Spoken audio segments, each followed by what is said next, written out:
রান্ধ রান্ধ তোমাকে তো ভিডিওটা করি। কিটা রান্ধ, কি রান্ধ কও না। Hello guys, welcome back to my another blog. তো তোমরা কেমন আছো? আশা করি সকলেই ভালো আছো। সকাল সকাল ঘুম থেকে উঠি, চাটা মুখে নিয়ে দিলাম, আর তারপর চলে গেলাম মার সাথে বাজারে কেন গিয়েছিলাম জানো? কারণ আমাদের দুজনেরই জুতা ছিঁড়ে গিয়েছিল, জুতাকে একটু সেলাই করার জন্য বাজারে গিয়েছিলাম। আর ভেবেছিলাম ব্যাংকে যাব, কিন্তু ব্যাংক সেদিন বন্ধ ছিল। তো আমরা গিয়েছিলাম জুতা ঠিক করানোর জন্য, আর মা কিছু জেরক্সও করে নিল।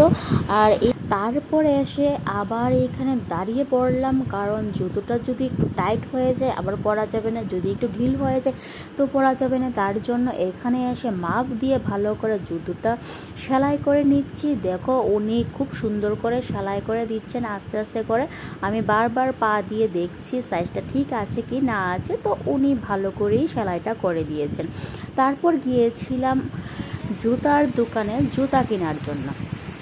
জুতাটা কিনলাম, খুব সুন্দর জুতোটা।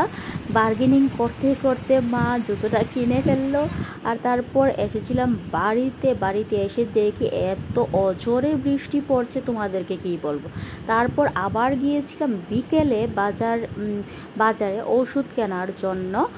আর তারপর রাতের বেলা আর কিছুই করিনি, বিকালের ব্লগটাও আমি করতে পারিনি, আর মনেই নেই বলতে পারো ব্লগ করার কথা। তো তারপরের দিন আমি ব্লগটা আবার করছি, যাচ্ছি মাসির বাড়িতে। প্রথম গিয়েছিলাম টমটম দিয়ে বাস স্ট্যান্ডে, বাস না যেইখানে তৈদম্পির বাস বা গাড়ি থাকে সেইখানে গিয়েছিলাম পুরান হসপিটালে। ওইখান থেকে গাড়ি করে আমি যাচ্ছি মাসির বাড়িতে। আর এইখানে যে জামে পড়েছিলাম, কারণ কি জানো? কারণ রাস্তা বড় হবে তার জন্য ওইখানে গাছ কাটা হচ্ছিল, কিন্তু গাছগুলো দেখে আমার এত পরিমাণে কষ্ট লেগে গিয়েছিল। কারণ কি জানো? গাছ আমাদের বাতাস দেয়, অক্সিজেন দেয়, কারণ এই গাছগুলোই কাটা হচ্ছে। যেই মোটা মোটা গাছ, একটা গাছই অনেক অক্সিজেন দিতে পারে আমাদের, কিন্তু কি করব বলো, সরকারের নির্দেশ রাস্তা বড় করতে হবে, তার জন্য সবগুলি গাছ কাটা হচ্ছে। এত পরিমাণ কষ্ট লেগে গেছে দেখে, কারণ গাছ একটা এমন মোটা এমন বড় হতে অনেক টাইম লাগে। এইগুলা গাছ রাজার আমলের গাছ বলতে পারো, রাজারা এই গাছগুলাকে লাগিয়েছে, যে লাগানোর কারণেই আজকে আমরা বেঁচে আছি। আর এই গাছগুলিকেই আজকে আমরাই কেটে ফেলছি। তো এতে বড় দুঃখের কারণ আর কিছু নেই। এখন এসে পড়লাম তৈদুর যে ব্যাংকটা আছে এটাও দেখিয়ে দিলাম তোমাদেরকে। এখন চলে যাচ্ছি ওমপির উদ্দেশ্যে, কারণ ওমপি হলো আমার মাসির বাড়ি। তো ওমপি যেতে একটু টাইম লাগে, তেলিয়ামোড়া থেকে তৈদু থেকে ওমপি।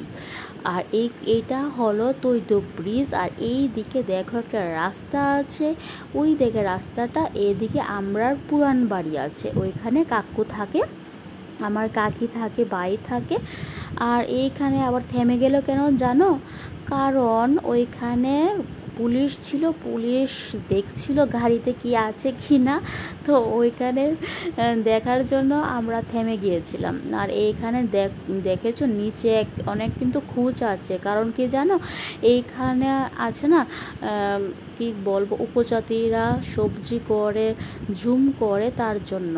আর এসে পড়লাম ওমপি হসপিটালটা তো খুব সুন্দর করছে, সাদা একটা হসপিটাল দেখিয়েছি তোমাদের, এটা হলো ওমপি হসপিটাল। আর ওমপি এসে পড়েছি, এখন নেমে গেলাম গাড়ি থেকে, আমি চলে যাচ্ছি হেঁটে হেঁটে। আর এইখানে দেখো তোমরা, এটা অমরপুরে গাড়ি ছিল, কিন্তু আমাকে নামিয়ে দিয়েছে বাজারের পরটাই। আর তারপর এসে গেলাম আমি মাসির বাড়িতে, আর আমার ভাইয়ের মেয়ের জন্য নিয়ে আসলাম মাজা আর চকলেট। ও খুব প্রিয় এগুলা জিনিস, তো ওটাই নিয়ে আসলাম ওর জন্য।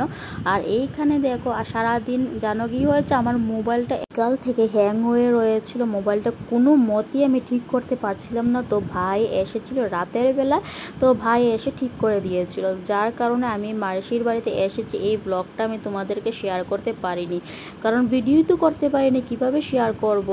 তো রাতের বেলা আমার ভাইয়ের মেলে দেখো দুষ্টুমি করছে, তো ও কিছু রান্না বান্না করছে, এটাই আমাদেরকে দেবে, ও রান্না করে আমরা খাওয়ার জন্য। তো ওর সাথে কিছু দুষ্টুমি করলাম, খেলা করলাম। এখন দেখো ও দেখছে সিদ্ধ হচ্ছে কি না হচ্ছে, ও কিন্তু সব বুঝে, ওর মা যে রান্না করে ও কিন্তু সব দেখে। আমি বললাম তুই বড় হয়ে কি হবি, মাস্টার শেফ হবি?